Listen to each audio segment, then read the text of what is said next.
Ang pagsangyaw sa santos nga ebanghelyo sumala ni San Lucas. Imayaman ikaw, O Ginoo.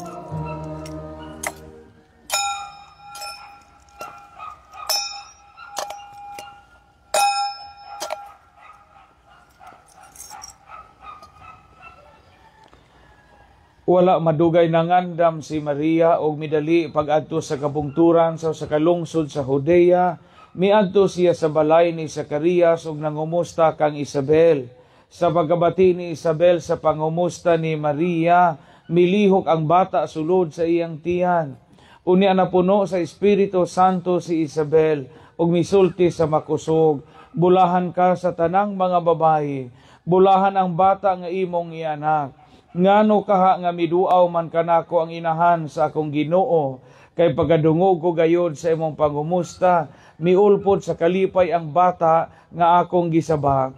Bulahan ka nga mituo nga matuman gayod ang mensahe sa Ginoo kanimo.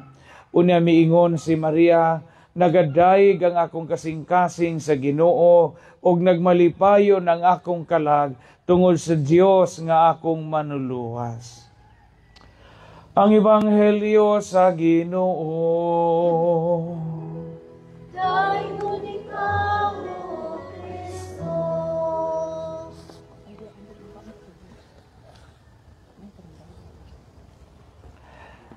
Binati ko mga igsuon, mga parokyano, mga sakop sa lain-laing mga religious organizations nga nanambong nining atong santos nga misa karon. Labi na sab ato mga igsuon sa Confraternity of Our Lady of Lourdes headed by Ate Pia Lacia o mga kauban, mga lumilihok sa simbahan, labi na kamo nga misadyo og mata, may tambong sa atong Aurora o Don Rosario og nanimba nini sayo nga kabuntagon. Kaninjong tanan, good morning. Og daygon nato ang Dios og pasidunggan nato ang mahal nga inahan. Viva Virgen sa Lourdes. Mga igsuon, ang debosyon sa Birhen sa Lourdes usa sa mga labing popular o labing inila nga debosyon alang sa mahal nga Birhen Maria, dili lang nato nga mga Pilipino but sa tibuok kalibutan. Gasugod kini niatong 1858 sa dihang ang mahal nga Birhen Maria mipakita sa usa ka yano nga babae. Sa panahon sa iyang pagpakita, si Santa Bernardita, kining galuho dinhi, na dinha, 14 years old, no, 14 anyos pa, bata pa kaayo. Stiguang pa si Marian o si Juan, pagpakita sa mahal nga Birhen, ngadto kang Santa Bernardita. Una si Santa Bernardita is a peasant girl, kabo sila nga pamilya. Nakadto mo ko sa ilahang bahay, pag-adto na mo sa Lourdes, dili ilalim ang kaagi sa iyahang pamilya. Kaniadto arangan sila pagkabutang kay ang ilang amahan, diha man sila galingan, Unya na bangkaruta ang ilang galingan, motong napugos sila pagbaligya sa ilang galingan, unig puyo sila didto sa usa ka karaang bilangguan sa ilang lungsod. Karaan nga kwartel o karaan nga prisuhan sa ilang lungsod.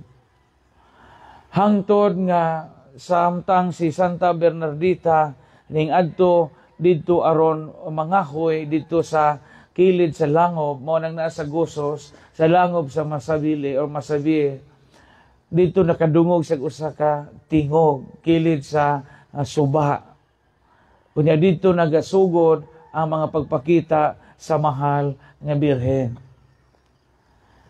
Masakito ni si Santa Bernardita di Subiro, asma, o sa ato nga lingwahe, kanang hubakon siya pag-ayo. Una, daghang mga higayon nga atakihon siya sa iyang sakit nga hubak or asma. Gamadri man ni siya, unya, kay bumog iyang edad pagkamatay, 35 years old. Daghang mga santos nga mga sayon na nga matay. Si Santa Teresita sa Batang Jesus, kana Saint Teresa of the Child Jesus, 24 years old pa na namatay because of tuberculosis. Si San Antonio de Padua namatay na siya 36 anyos. O daghan pa si San Vicente Ferrer, namatay siya 60 pa kapin. Pati nga ka, no, kay mga santo sila, pero wa tagaig taas nga kinabuhi. O kamo dinhi nga taas o kinabuhi, pasalamat mo sa Ginoo. Kay gani ang mga santos, mga mugbo rag kinabuhi. Si Santa Bernardita gani, gipakitaan sa mahal nga Birhen sa Lourdes, 35 years old ra iyang kinabuhi sa kalibutan. Mubo. May uban ani nanubra na gud pag-adyo, ano. Mga pasalamat mo sa Ginoo nga labaw pa mo, taas pa mo edad kaysa ubang mga santos.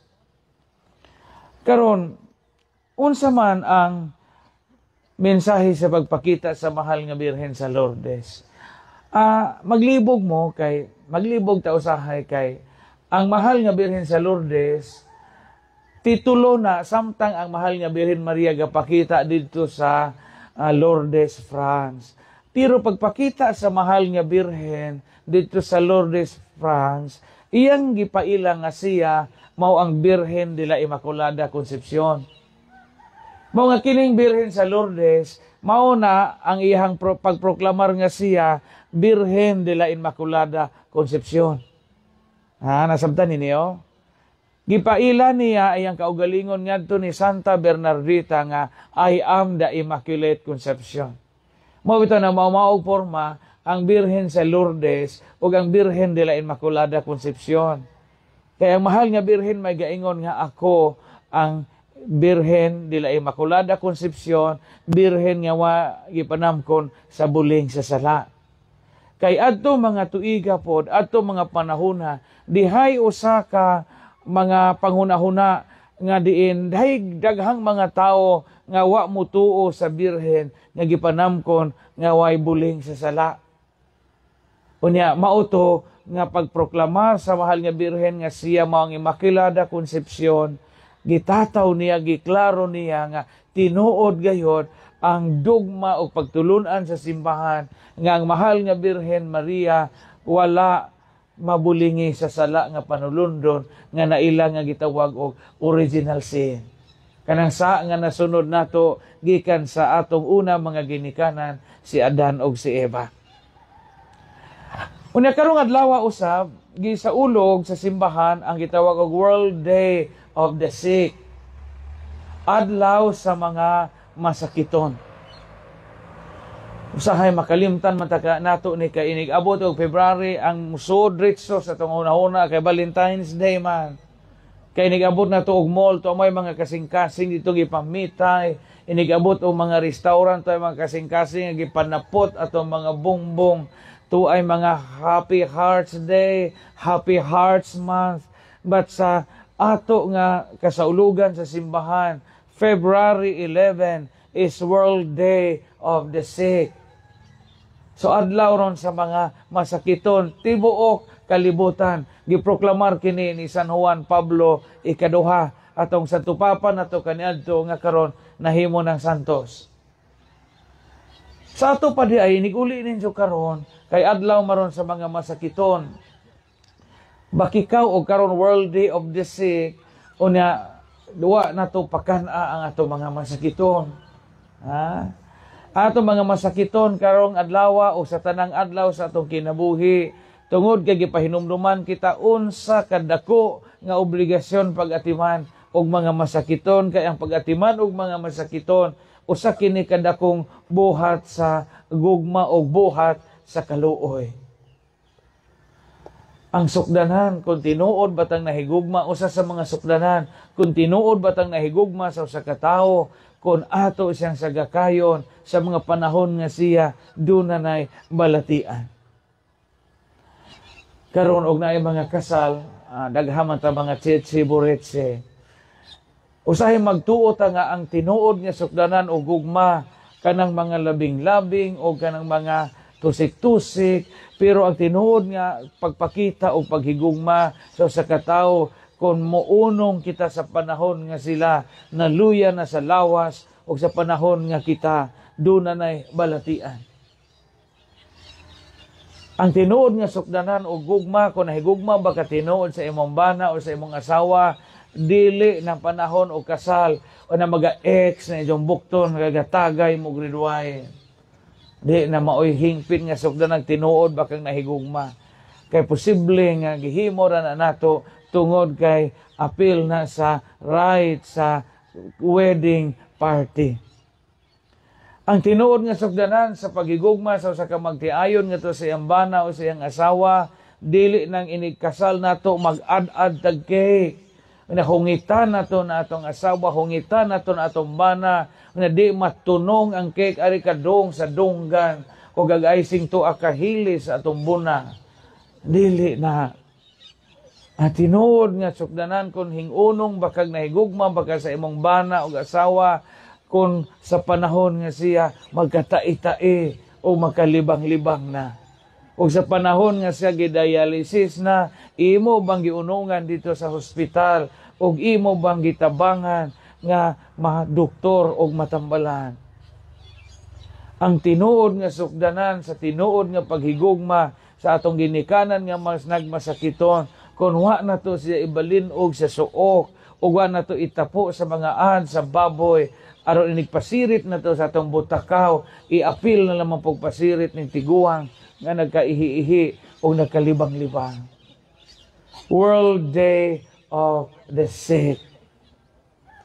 Mga karon, magunahuna kita nga dunay mga masakiton sa ato mga ginikanan, mga bana, mga asawa nga dunay balatian, mga anak, mga special children nato nga galubog, o gato mga tiguang o tabangunon. Kita nga mga deboto sa mahal nga Birhen sa Lourdes, giunsa man nato sila pagtratar, giunsa man nato sila pagatiman. Ato ba silang gipangga sama sa panahon nga sila askil pa? Ato ba silang gialimahan sama sa panahon nga sila na puno pa sa mga kandiis ilang mga aping? Mga asawa, gihagkan ba na ninyo inyong bana karon nga masakito na og nanimaho ng luha? Ha? World Day of the Sick karon. Inig-uli ninyo sa inyo, ipakita nga karon adlaw sa mga masakiton. Himpahid ba mo, himpahid ba ta og ihi o himpahid ba ta hintrapo ba ta sa buling sa mga igsuon nato nga gahapjang na og di na makalihok. Kinasadyonan raman isulti ning I love you. Sa John na kayo isulti ng I love you ma, I love you pa, og labi na ang imong mama og papa, gihipos na sa lungon nga sinaw. O niya gibutang na og hayaanan nga sinaw ang tiles, o niya landag ang suga. Kinalamian ka dyan na igakos, kinalamian ka dyan na ihilak-hilak, labi nang naiga video, kinalamian ka na ilupad at tubangan sa lungon. Kay sa dyan na isultig, I love you nga naman, dyan mo na mahipusunon. Pero ang pag-ingog, I love you, samtang gasigi kag trapo, sa katiguang nga nanimaho ng anghit, nanimaho ng kagwang, nanimaho ng ug di na masingo iyang lawas, mao to kinatinuoran nga I love you. Daghan na ro mga anak o mga tagtungod nga OA. Anha pa mo kusog og hilak ug tuan na sa pantiyon ang ilahang mga ginikanan o mga tiguhan. Sa buhi pa, di gani mo padabi sa gijikas na laman aron makapalit og insure o makapalit og luserna. Pagkamatay, kinalami ang buwak nga nangabot. Nay buwak nga puti, to ay yelo, to ay violet, to ay utot-utot. Kinadaghan ang buwak nga nangabot dito sa haya. Na sa buhi, wa gani mo padag para gatas, wa mo padag para injeksyon, wa mo padag para metformin, wa mo padag para atorvastatin. Pagkamatay na kinalamian, hasta wait gibutengag kinalamiang lipstick. Labong sa buhi pa nga ng lospad, wa so makahunahon ako sa pagpapuwa ang wait. Bisag butangan na lang magmartayulit, o butangan o sweeties nga kana para papuwa o karning lospad. Wala. So obligasyon nato na mga Katoliko Kristiyano pag-atiman sa mga masakiton.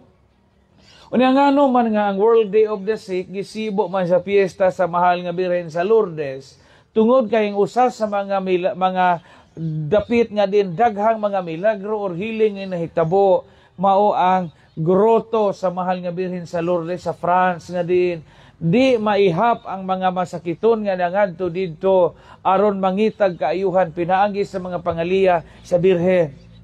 Mo nga moadto mo pohon kaloy-an sa Ginoo kamo nga pa makaadto naay spring dito nga maligo ta. Now naay tubig naay fountain dito nga maligo tang tanan. O niya manghilamos ta sa tubig nga gikan sa spring dito sa Lourdes nga gisaad sa mahal nga Birhen Maria ngadto kang Santa Bernardita ug natinuod gayud kini. So pagtigo mo kaloy-an sa Ginoo labi na kamo mga kortahan dinhi o nga pa makaadto sa Lourdes o sa Fatima pagtigo mo og ipliti kay aron sa di pa ta mamatay aning kinabuhi at least makaadto ta didto.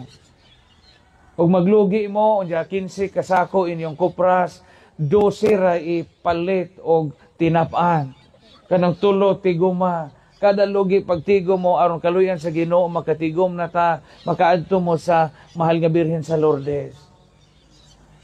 Unya kamo usahay maghunahuna manggod sa kalibutan nato karon sekular na kaadto tong kalibutan ug daghan na mo abroad daghan na mo og mga anak nga siman ang umusod sa tunganahuna kami ta diretso nga itur mig Singapore itur mig Malaysia itur mig ato dito sa unsa pay mga tourist attraction makalimot ang hunahuna ang pinakanindot nga adtuon samtang di pa ta mga matay kana mga lugar nga konektado sa tong pagtuo. Tagsara ko makadungog mo yung gatigom jugo pader kay moadto kog Holy Land. Gatigom jugo pader kay gusto ko mutanaw sa CR ni Poncio Pilato. Wala mo dita makadungog gingon ana. Kay lagi ang atong gihunahuna karon adto na ta sa mga resort magambak-ambak dito magtupis magunsa diha piskay man puna kay ato man ang paagi nga malingaw ta makatake tag break. Pero mas lain po paminawon ng mga Katoliko ta mga Kristiyano ta nga di ta mangandoy sa mga lugar nga gitawag og Center of Pilgrimages sa atong kinabuhi.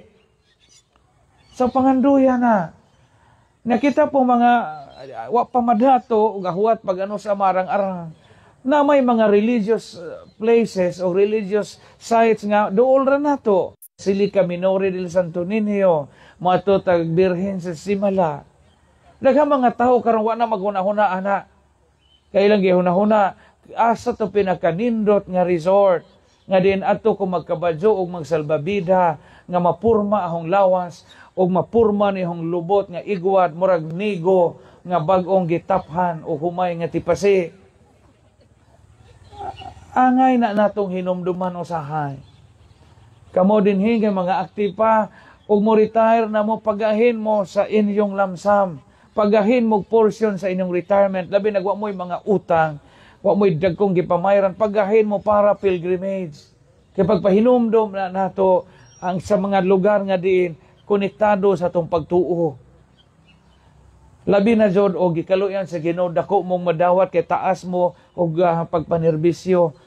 Guntingi ng inyong lamsam, guntingi ng inyong retirement, aron mo makaduaw sa mga balaang mga dapit. Aron malig-on ang atong pagtuo sa mga balaan sa langit nga kanihadto apil o kabahin sa atong kinabuhi.